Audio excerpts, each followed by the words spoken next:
ada change color. Jadi change color ini kan warnanya biru semua ya Bapak Ibu. Misalnya saya pengen warnanya warna-warni tadi seperti yang ada di slide-nya Budian gitu. Nah, ini nanti Bapak Ibu tinggal cari template warna yang menurut Bapak Ibu sesuai. Nah, misalnya saya ngambil yang ini ya Bapak Ibu ya. Nah, saya ambil yang ini, kemudian selain, nanti warnanya akan berubah Bapak Ibu. Selain itu, saya juga bisa atur dia mau dibuat efeknya itu seperti apa. Jadi setelah change color ini ada Smart Art Style. Smart Art Style ini biasanya untuk Bapak Ibu mengatur mau dibuat seperti apa. Apakah mau dibuat rada-rada 3D, atau mau dibuat ada bayangan, atau dibuat ada gradien. Begitu ya Bapak Ibu, nanti bisa diatur di sini. Nah, ini juga cukup banyak Bapak Ibu ya. Nah, ini contohnya kalau dibuat agak 3D gitu ya Bapak Ibu. Nanti tinggal Bapak Ibu memilih yang sesuai dengan keinginannya Bapak Ibu. Contohnya saya ambil seperti ini. Gitu ya Bapak Ibu.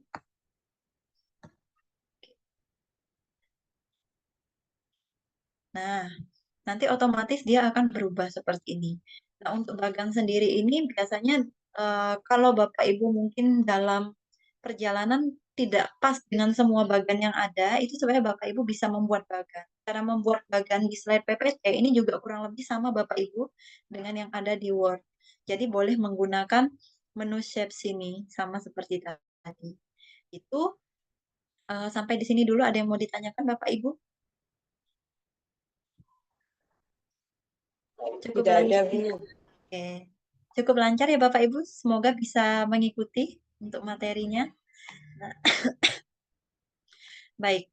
Ini terkait dengan bagan. Selain itu, nanti bagan ini juga bisa kita eh, selain kita main di secara keseluruhan, ya Bapak Ibu kalau keseluruhan itu ada di pinggir-pinggirnya ini. Kelihatan ya Bapak Ibu, kita juga bisa masuk ke dalam masing-masing bentuk gitu ya Bapak Ibu. Jadi misalnya, oh saya mau ngatur bentukan yang kotak ini supaya nggak terlalu besar, ini juga bisa kita atur.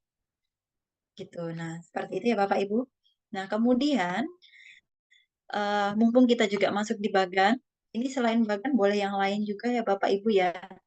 Nah, saya juga mau masuk ke menu hyperlink dan action.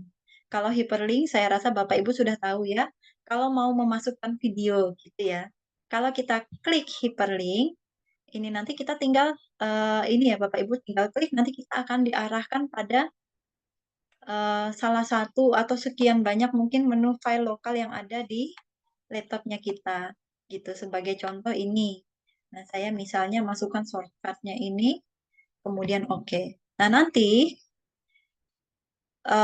mengoptimalkan menu insert ini nanti akan berubah gitu ya Bapak. Ini menjadi etika mengajar digital yang paling sederhana yang bisa kita lakukan. Tapi permasalahannya adalah, kita lihat, permasalahannya guru itu langsung menjelaskan materi tanpa mengonfirmasi kejelasan audio atau visual atau media belajar yang berbasis keduanya. Langsung aja menampilkan YouTube jebret begitu. Langsung saja menampilkan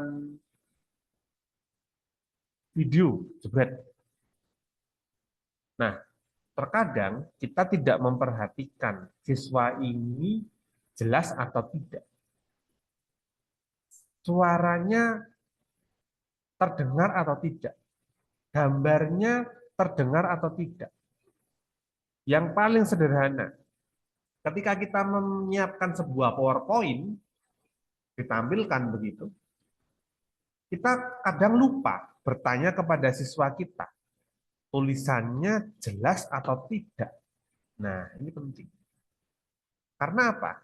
Bayangkan Ibu Bapak mengajar dalam sebuah kelas seperti itu, anggaplah dalam satu kelas itu 20 anak, 20 saja, nggak usah banyak-banyak, 20 anak, Ibu Bapak menampilkan materi di PowerPoint, di proyektor, Ibu Bapak sudah berbicara 30 menit seperti itu, kemudian Ibu Bapak mencoba melempar diskusi kepada murid yang paling belakang, misalnya namanya Kristo, ayo Kristo, bisa nggak? Ini jawabannya apa? Pertanyaan yang di PowerPoint ini. Terus murid Ibu Bapak menjawab apa?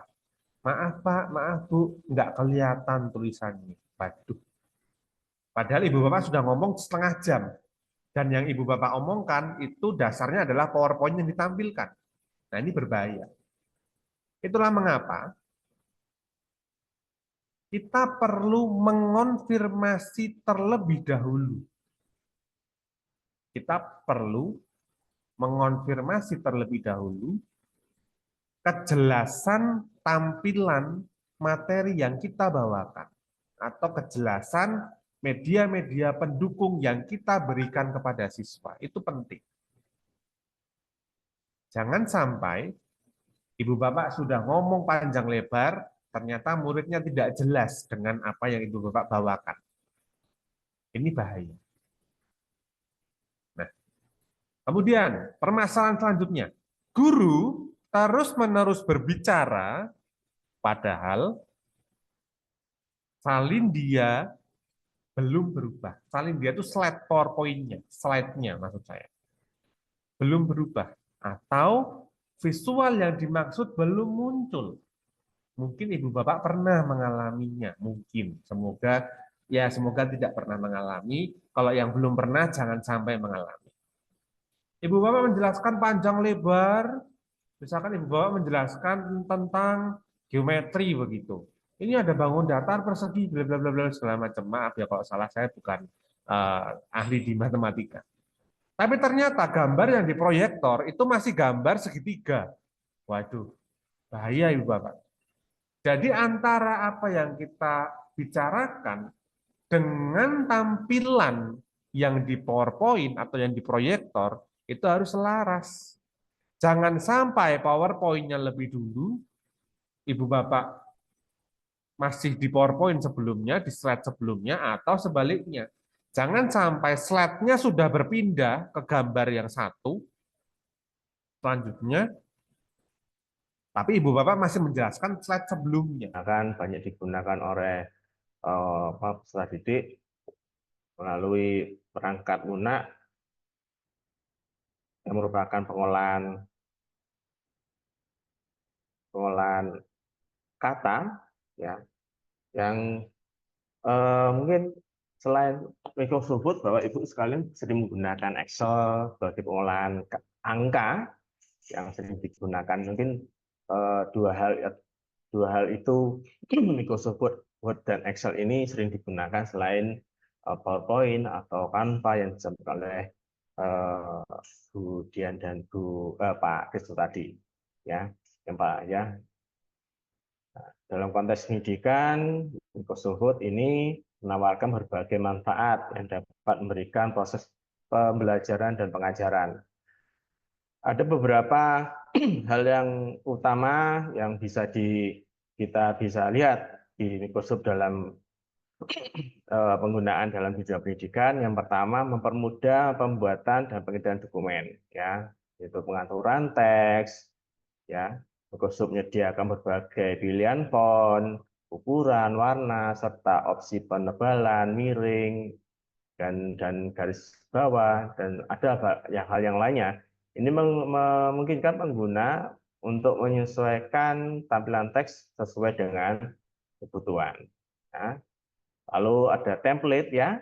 Template sudah disediakan oleh Microsoft Word, ya, yang tersedia. Bahwa Ibu bisa menggunakan supaya pengguna dapat menghemat waktu dalam pembuatan dokumen seperti laporan, surat, atau presentasi, ya. Template ini juga memberikan membantu memastikan konsistensi format dan tata letak. Nah, selain itu, dalam mempermudah pembuatan dokumen juga ada autocorrect dan spell check, ya. Fitur ini membantu memperbaiki kesalahan eja, tata bahasa secara otomatis. Kadang-kadang ada yang otomatis mengubah kata, ya, sehingga menghasilkan dokumen yang lebih akurat dan profesional. Tapi kadang-kadang itu bisa membuat perbaikannya jadi salah. Jadi kalau kita misalnya nulis the gitu dalam bahasa Inggris, ya, kita ketik THE, ternyata yang muncul bukan the tapi teh gitu, ya. Jadi itu harus kita sering mengetik secara baik, kita memperhatikan tulisan itu. Lalu berikutnya manfaatnya fasilitas penyimpanan dan pengolahan dokumen. Nah, ini Suhut menyediakan fasilitas penyimpanan dan pengolahan dokumen yang efisien, baik secara lokal maupun sejak melalui cloud. Nah, ada satu melalui OneDrive integration. Ya, tuliskan pertanyaan. Kemudian begini, ada yang bertanya, oh ya ini ada simbol juga ya Bapak Ibu ya, simbol yang bisa kita gunakan.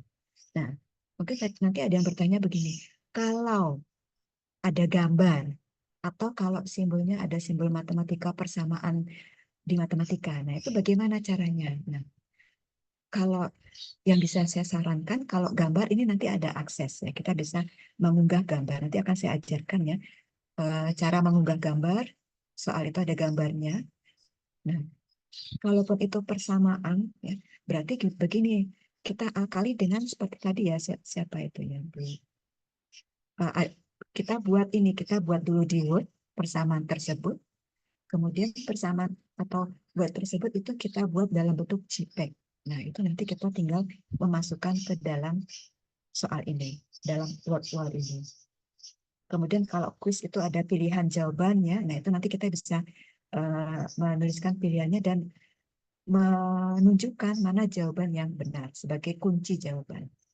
Itu ya Bapak Ibu.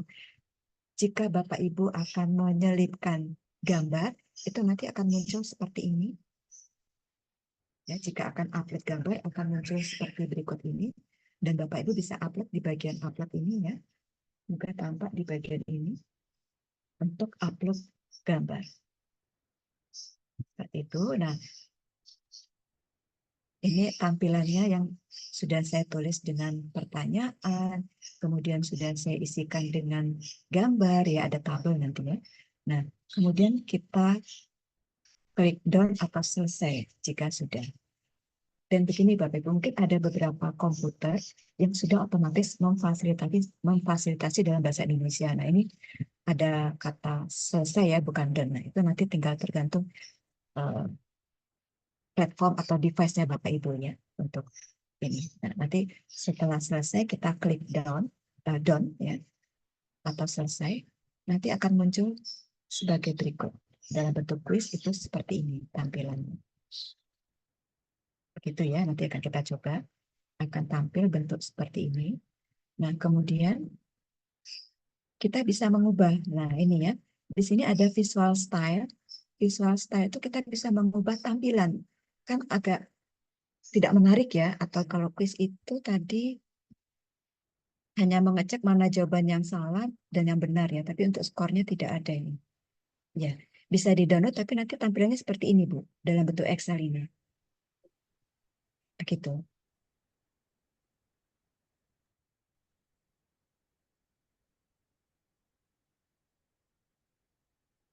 Ya, seperti itu Bapak Ibu. Jadi ya, nanti saya coba sambil mencari, tapi nanti tampilannya akan seperti tadi ya, dalam bentuk Excel itu.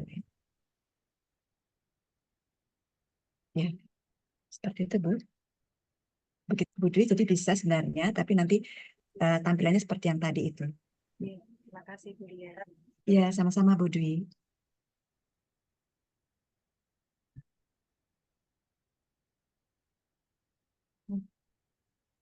Ya, mungkin nanti bisa dicoba-coba ya dengan membuat 1 atau 2 soal ya, kemudian coba menyelipkan gambar, nah, seperti apa itu nanti. Kemudian uh, bisa dibuat seperti kuis begitu ya. Oke. Baik, kok tidak ada? Mungkin itu saja ya, Bapak Ibu dari saya. Kurang lebihnya mohon maaf, nanti silakan seperti mungkin tadi yang disampaikan Pak Kristo juga ya, kita memfasilitasi, silakan nanti Bapak Ibu bisa mengembangkan ya, mengembangkan dari apa yang sudah kami sampaikan, barangkali juga dengan cara mencoba-coba mengeksplor ya, mungkin di Wordwall itu banyak yang bisa diekspor. Nah, silakan Bapak Ibu bisa mengeksplor itu ya. Jadi kami hanya bisa memberi sebatas ini ya, pengenalan begitu. Begitu Bapak Ibu, kalau tidak ada dari saya sudah cukup. Kemudian untuk hal lain terkait apa yang perlu eh, tindak lanjutnya itu saya serahkan ke Budian.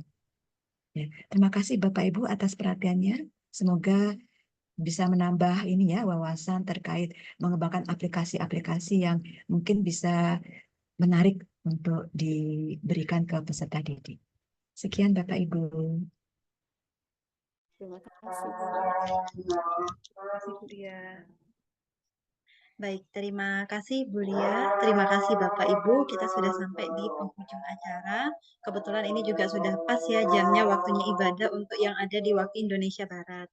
Begitu Bapak Ibu, saya rasa kegiatan bisa kita tutup. Tadi saya sudah mengirimkan tempat pengumpulan nilai yang ada di grup. Nanti tempat pengumpulan nilai, tempat pengumpulan tugas yang ada di grup. Silahkan Bapak Ibu, nanti tadi kan sudah belajar PowerPoint, Canva, kemudian menggali lagi Microsoft Word, kemudian tadi sama Bu Ria juga sudah diperkenalkan tentang Word Wall ya Bu ya.